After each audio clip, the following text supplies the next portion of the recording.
So cheese is great. Cool story. I'm Alison Roman, and I am going to be making a baked ziti. Except I'm not really gonna use ziti. I'm gonna use rigatoni, but the concept is the same. Baked ziti, if you're unfamiliar, is a baked pasta, tomato sauce, and cheese, an insane amount of cheese. All of that gets kind of layered, almost like a lasagna, and it gets baked. So the cheese is all melty and golden, the sauce is saucy, it's fantastic. It freezes really well, it keeps well overnight. It's kind of the ultimate do-ahead dish. We are gonna start, it's just me. I am gonna start by making the tomato sauce. It's gonna be really simple, very basic pantry staple items. Onions, garlic, we're gonna use crushed tomatoes, we're gonna use whole tomatoes, some tomato paste. This is the kind of tomato sauce that I find to be just like a really good basic tomato sauce if you wanna just serve it over pasta regularly. I don't want it too oniony or garlicky, so I'm just gonna use 1 medium onion and like 4 cloves of garlic. I like to keep it very simple. I like to taste the cheese and I like to taste the tomatoes. So we will start by adding olive oil. I like to use quite a bit. Again, we're using 2 cans of tomatoes. This is feeding a lot of people, so you can like feel good about throwing it all in there. And I'm seasoning as I go, like always. To sort of give our tomato sauce a bit more like depth of flavor and richness and a little bit of sweetness, I'm gonna add tomato paste. And when you're cooking with tomato paste, you wanna make sure that you're cooking it in the oil to kind of fry it a bit, and that's gonna take away some of that like tinny tomato paste canned flavor, and also caramelize the sugars that are in the tomatoes paste. The tomatoes paste. The paste belonging to the tomatoes. I'm using a whole peeled tomato and a crushed pureed tomato. And the reason I do that is because I really like the different textures that both cans lend. This is like what you'd make a Bloody Mary out of. Bloody Mary. But this is more like a tomato juice with whole pieces that you're gonna crush with your hands, so you'll get like bits of chunky tomato. And this is more like thick, luxurious puree, which is gonna add a lot of body. So I like using both. I think this on its own, 2 cans of that would be too thin, and this on its own would be too thick. So the 2 together, absolutely perfect.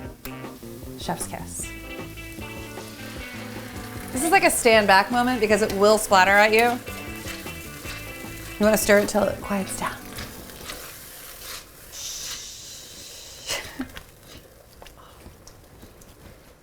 All right, and then I'm gonna add the other can of tomatoes. Wild. And then I like to just crush the tomatoes in the can. Honestly, if you haven't hand squished a tomato into a pot, you simply have not lived. Now I'm going to just season this bad boy, salt and pepper. I'm gonna add some chili flake. Other acceptable spices would be like dried oregano, which is really an herb, fennel seeds, stuff like that. And I'm just gonna simmer that super low, gently. I'm not looking for it to get super thick because it's already kind of thickened thanks to those crushed tomatoes, but I am looking for some of that water from those canned tomatoes, the whole ones, to evaporate. I want all the flavors to get to know each other, to mingle, to kind of become like one unified tomato sauce. Our tomato sauce is cooking. It's gonna simmer for about 20 to 30 minutes. And don't worry, that time will be well spent because we have to boil our pasta and we also have to make our cheese mixture. So like any pasta, we are gonna salt our pasta water. It should be salty like the sea. I know you've heard that a million times. And I would take that to mean, I'll say like 4 large pinches. All right, cheese. So 3 cheeses, they love each other, they need each other, they depend on each other, and they all serve a purpose. Ricotta, in this extremely whimsical container, is there for creaminess and for sauciness and for richness. Our friend Parmesan is there for saltiness, sharpness, and depth of flavor. And then mozzarella, which is there for like stringy, ooey, gooey, melty, brown, bubbling vibes. It's a holy trinity of cheese, and you're gonna be so excited to put them in your baked ziti. When buying ricotta, you wanna make sure that it's full fat, and you wanna make sure that it's got a small amount of ingredients. So this is just milk and salt. What can I say? I love this ricotta. I can't quit it. I'm gonna use a box grater to grate this cheese just because for anyone who's ever grated a half a cup of Parmesan with a microplane, we just don't have that kind of time. And then I'm gonna add my heavy cream. What that's gonna do is it's gonna keep the ricotta as it should be, which is delicious, creamy, rich, saucy. If you'll notice, sometimes when you've had baked pasta, lasagna, stuffed shells, whatever, sometimes the ricotta can dry out and get really grainy. And this addition of heavy cream is gonna prevent that from happening. And this gets a half a cup. Any more and it's gonna be maybe a little too soupy, a little too liquidy, and any less, you're not gonna get like the full effect. And then we're gonna season it salt and pepper. If you want, you could add something like chopped chives, chopped parsley, or something like that. But when I'm making a dish like baked ziti, that's, you know, pretty classic, pretty straightforward, I like to keep it classic and straightforward. I don't really feel like this is the time to innovate. Call me old-fashioned. I've been called worse. You just want to mix it until everything is really well combined and that your mixture tastes well seasoned. It does. That is delicious. I didn't forget about our tomato sauce. I'm just gonna give it a little stir. Nothing needs to happen. It's just hanging out in there. I'm gonna check on our water. Oh my gosh, she's boiling. Oh my goodness. I am gonna do a whole pound of pasta, and that is because we're serving 6 to 8 people. You know when you make pasta and you're doing it on the stove and everyone's like, make sure it's al dente. I really mean it this time. I really, really, really mean it. It has to be al dente. It has to be like before al dente, and that's because you're baking it for like 40 minutes. And during that time, the pasta is gonna continue to cook. It's gonna continue to cook in the sauce, mixed with the cheese. And the worst possible case scenario is that your pasta just kind of like loses all its life. And that's not what we're here for. We're here for like pasta texture that just happens to be baked.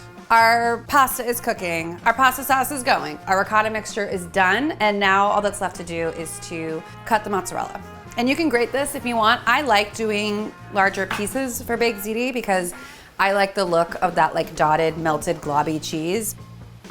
I'm gonna pluck one, lucky rigatoni, just to make sure.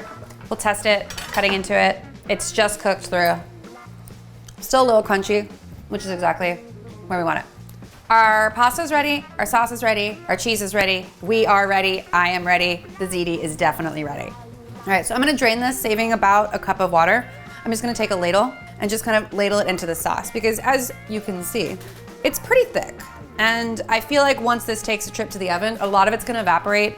And you don't want it to be too sticky or tacky. You still need to be saucy enough so that it can evaporate without becoming like too thick and pasty. So I'm just gonna add about a cup of that pasta water to our tomato sauce, which again has starch, which means it'll thicken. And now it's perfect. This has like a bit of an assembly line vibe, which I really am into. And I do this anytime I'm making a layered pasta dish like a lasagna, baked ziti. I wanna have everything that I'm putting into the baking dish all in one place so that I'm not like reaching back and forth and spooning and saucing and it's like crazy and it's too hectic for me even. So get it all in one place.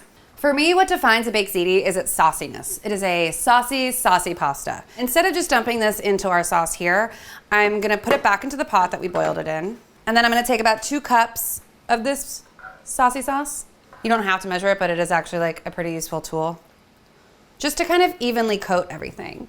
The idea being is that each tube is like thoroughly and evenly coated. So now comes the layering. And anytime I'm making a baked pasta, I like to start with the layer of tomato sauce in the bottom. It just kind of prevents sticking and make sure that that bottom piece is really nice and saucy. You don't need to measure this or anything, but you know, you're gonna wanna take about 1/3 of the pasta and scatter it onto the bottom here. And then I'm gonna spoon more sauce. Using about half the ricotta mixture in this layer because there's only 2 layers of that, but there's 3 layers of everything else. And then our mozzarella. More sauce. The nice thing about a baked pasta is that you really don't have to like measure anything and it can kind of just be casual, little haphazard, because it's gonna be so delicious, it doesn't actually matter. If like me, you may have picked a slightly smaller than standard size baking dish and you're only now realizing it, don't fear. Just fit as much in there as you can. But I think it's gonna fit. I think it's gonna look really nice. So for our last layer, we're gonna add the last bit of pasta, the last bit of sauce, and perhaps most importantly, the last bit of mozzarella. And this is what's gonna give us our like ooey gooey, bubbly, super fun, stretchy cheese topping. And that Parmesan that I definitely didn't forget about and just grate. I'm gonna give it one final sprinkle of some coarse salt, pepper. This is optional. I think it makes really nice texture. I think it makes everything taste better. And I love salt and pepper, if you haven't been able to tell. So this is gonna go into an oven, and because it is gonna be so bubbly, because it's gonna be so juicy, I'm baking it on a rimmed baking sheet. And I'm gonna line it with a bit of parchment So that way when the stuff does bubble over, it has somewhere to go instead of burning on your sheet pan. This baked ziti is extremely heavy. There's like 48 pounds of cheese in this thing. So just like use 2 hands. Ow. It's the moment we've all been waiting for. And by we, I mean me. Our baked ziti is ready to come out of the oven. It's been about 35 minutes and she is looking extremely bubbling, golden, toasty, delicious. And I can tell because when I was in the other room, it smelled like pizza. And that's how I know that the baked ziti is ready. Oh, it's like I just had a baby. Our baked ziti is done. There is cheese, it is bubbling, it is saucy. I'm gonna let this cool for like at least 10 minutes.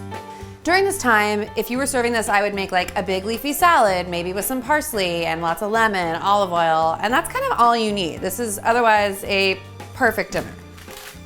The reason I like using rigatoni is because I feel like the noodles kind of curl up and get really nice and crispy and brown like that. And there's more surface area to crisp, and those are definitely my favorite part. And if you come over for dinner and I'm making this, chances are all of those pieces will be missing because I will have eaten them before you got there.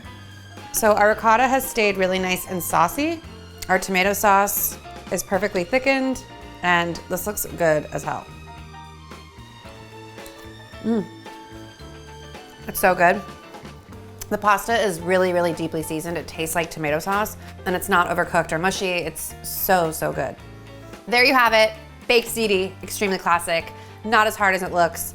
It feeds about a bajillion people. Luckily, I've got a room full of friends here to help me eat this. And if you like this recipe, there are more where that came from on New York Times Cooking.